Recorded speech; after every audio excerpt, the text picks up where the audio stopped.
Hello, welcome back to the channel. So this is going to be episode 2. I'm going to start by walking around showing you everything that my sister's done in the last few days before I got here, and yeah, stay tuned, see how we get on. So starting off in the living room, as you can see, she's taken off all of the remaining bits of paper. She's about 80% through. She did that with some water and vinegar, sprayed on, let it soak in, and then come back and scrape it off once the glue's dissolved. As you can see here, lovely crack exposed in the corner, so we'll have to come in and repair that. But this room, it doesn't look like it is starting to come to shape. The ceiling's dried off lovely over the last week, so that's ready to be whitewashed pretty soon. Also, another exciting thing that's happened is we've had, let me turn the light on, a lot of the new wood delivered. So here we can see these are the dado rails. Underneath here we've also got nice new primed skirting board, so hopefully we'll be able to get onto that once we've done it.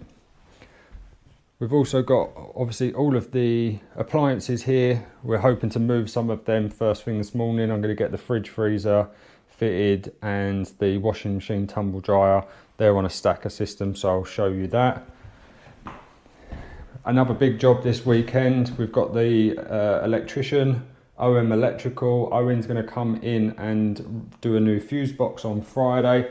So I need to take all of this out, get the appliances out, get the cupboards down, get the tiles off the wall, laminate up, because he's also going to run a feed from there, or 2 feeds from there, for the new oven and hob. Looking at the utility, this has now been painted, good old clinical white. That's all had a couple of coats on it. My sister did have a problem with this wall where even though she'd sugar soaked it, as soon as she put the paint on the wall, it was just bubbling. So she's actually coated that with some Zinza BIN. Just gonna grab it out. So she did 2 coats of that. That sealed the wall, and then the paint went on lovely after.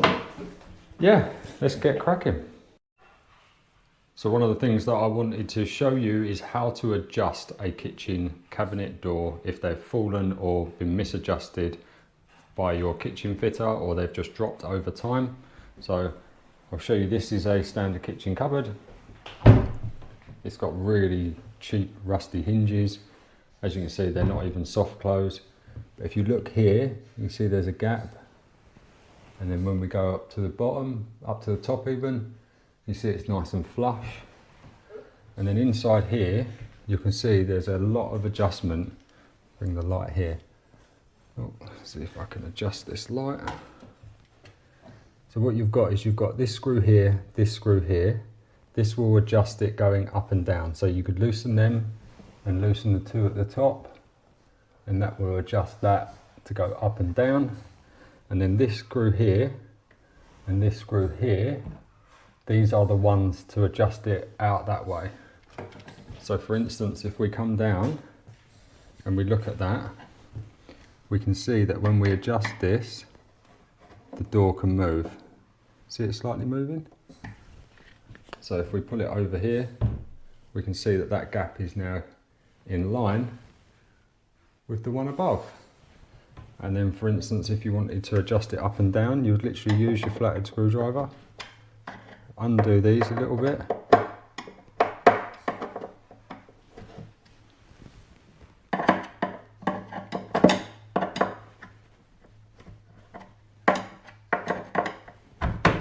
and as you saw, it just dropped down there. See the witness marks. And then what you would do is you would take one hand, lift it up, tighten it with your other hand, and then just nip up the one at the top, and then that's lifted the door up, and then we've got a nice even gap throughout. Right, so we started the installation in the utility, put the fridge freezer in, literally plugged it in, made sure it was nice and plumb.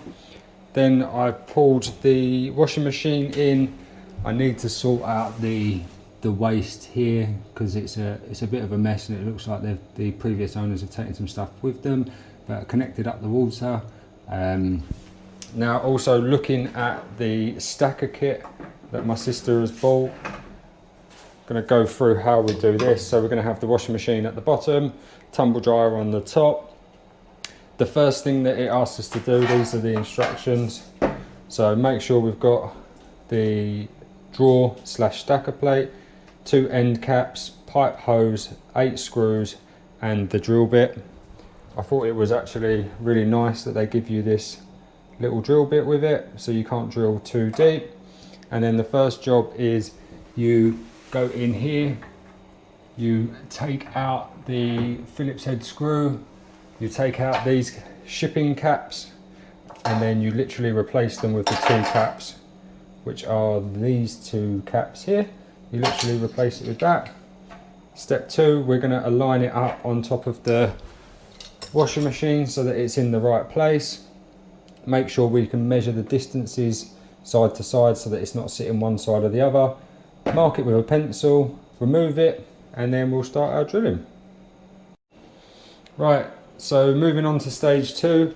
As you can see, shadows are in the way, leveled it off, made sure it's nice and even around the outside, and if you haven't got one, buy one of these carpenter's pencils because they are perfect for getting in the long hole there.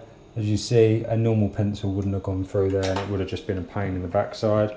One of the other things I've noticed is until it's screwed down, it's not sitting flush. So when I marked it, I made sure that I pushed this bit down so that it was perfectly flush.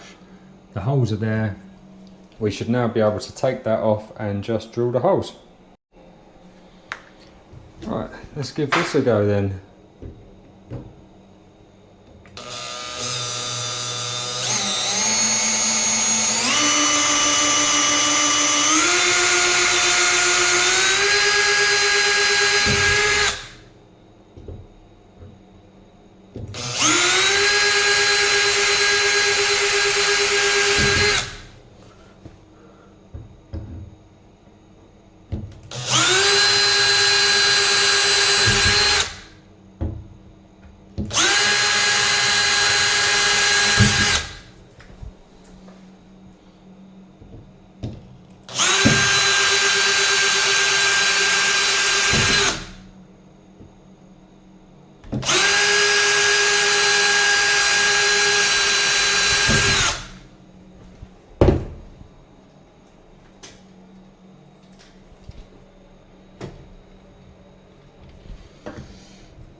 Last 2.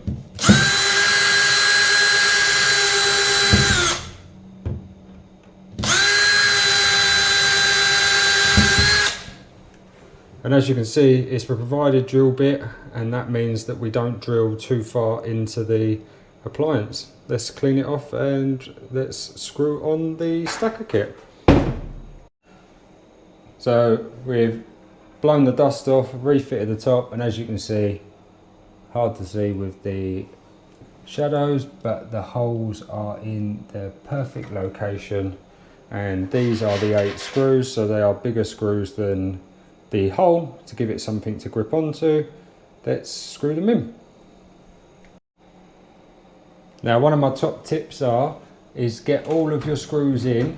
As you can see, this is nice and loose. Get all of your screws in all the way around before you tighten them up.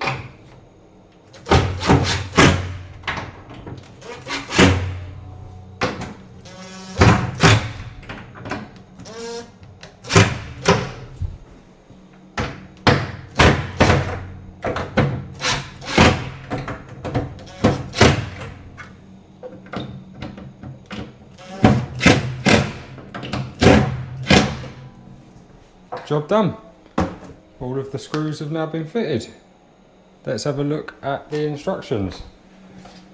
So as we look at the instructions, as you can see, it was saying put the base back on, put the screws back on, make sure the drawer part opens, and closes.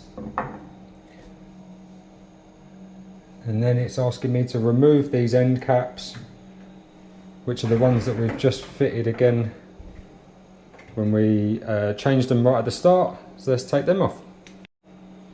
So these have been now removed. The idea here is that the appliance that we stick on top, the adjustable feet will go in here so that we are able to adjust it up and down. And if you look there, it will grip into these side bits to stop anything from toppling over. That's at the back and that's also at the front. So now all we've got to do is make sure we level the washing machine and we can get the tumble dryer in. The instructions, one of the key things that it says is for your tumble dryer or the other appliance that you're putting on the top, make sure you wind out the legs to a minimum of 17 mil. It's hard to see, but I've wound these ones out to 18 mil so that hopefully they should slide in there perfectly. So this is it. Now we've fitted the tumble dryer, it literally just slots in the gap. Drawer opens perfectly. Refitted the end cap each side. This tumble dryer also comes with a drain, so we need to get some fittings to fit that on to there. Washing machine there. Job done. 3 appliances in. Perfect.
So as you can see, we've taken the hob out, the oven out, disconnected it from the gas. As you can see, there's a shut-off valve there. So just turned that, tested it, make sure it all worked. Unwired the hob from there. That also looks like it went up to feed the extractor.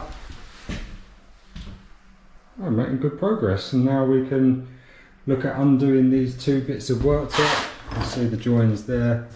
It's completely blown, it's really bad. Disconnect the worktop and get these cabinets out.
Right, so we've got the end cupboard out, and now what we need to navigate is, I thought this was just going to go under the floor, but it doesn't. It actually goes down through this cabinet, down through another cabinet, and then if we can get this bit out, get the pipes out, it goes all the way through, straight to the boiler. Brilliant. Let's figure this out then, shall we? Oh, also, nice uncapped pipe there. Assuming this was leaking, so let's just cover it in more PTFE until it stops. Right, let's get cracking. Right, so what we've done here is I've used my pliers to chop away the wood to not damage this gas pipe, which as you can see runs all the way through there. Bit of spare wood there just in case for someone. Done it there and done it round to there. Now what I need to do is disconnect the waste from the sink, turn off the water. Looks like there's a stopcock there. Take all of these brackets from underneath the sink and remove the sink. Lovely.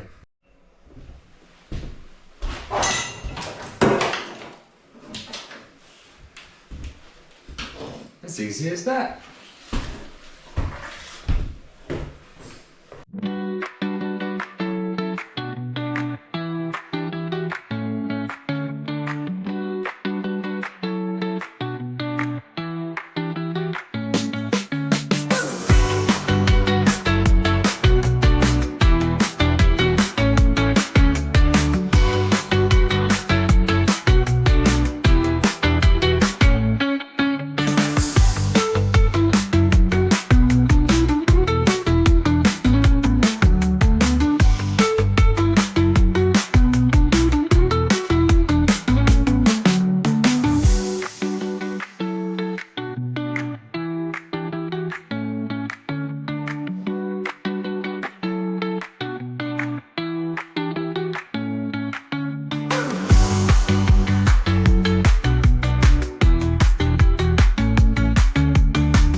Right, so another day is done.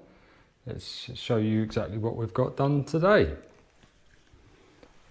So we've sanded here and given it another skim coat all the way up into the corner, done the back bit there in the alcove, done there.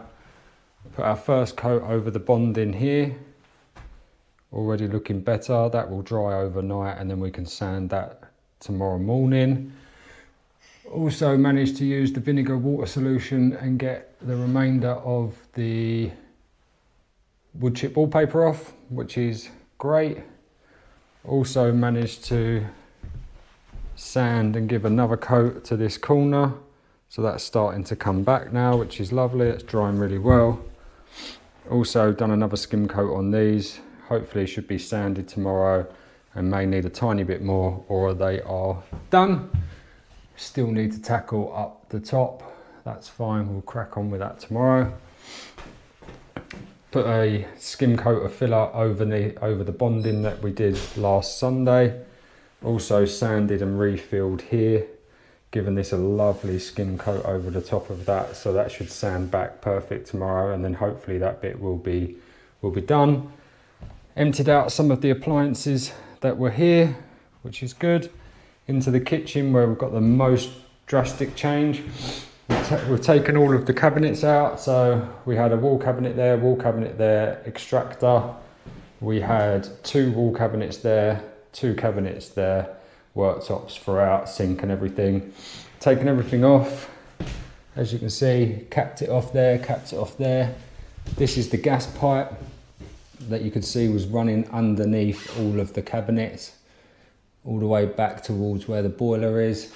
It is turned off there, so it is safe. And then tomorrow I will use a 15mm compression fitting, and we'll look to shut the gas off to the property. We'll cut it back here and be able to fit the cap, which will be awesome. And that's the hot feed weirdly coming through here. Underneath is the cold feed to the property. I think that is actually the stopcock for the whole property, which is interestingly located. We've done the utility, so we've got the stacker there, we've got the fridge freezer, obviously the drawer that comes out, which looks really, really good. And then that's it so far. And then loads of rubbish left to take to the dump, but that is tomorrow's job. But it's already starting to look better. Tomorrow we're also going to take up the laminate flooring in here. When I go back towards the bedroom, because we've got less stuff in here, I'm going to move these cabinets for the kitchen, the Howden's cabinets, move them into the kitchen. My sister is then going to do the first of a couple of mist coats onto the fresh plastered ceiling and paint the ceiling rows as well. This room doesn't have picture rail, doesn't have dado rail, just has the skirting board. So we'll get skirting off, repair all the walls, and she can start painting. See you tomorrow.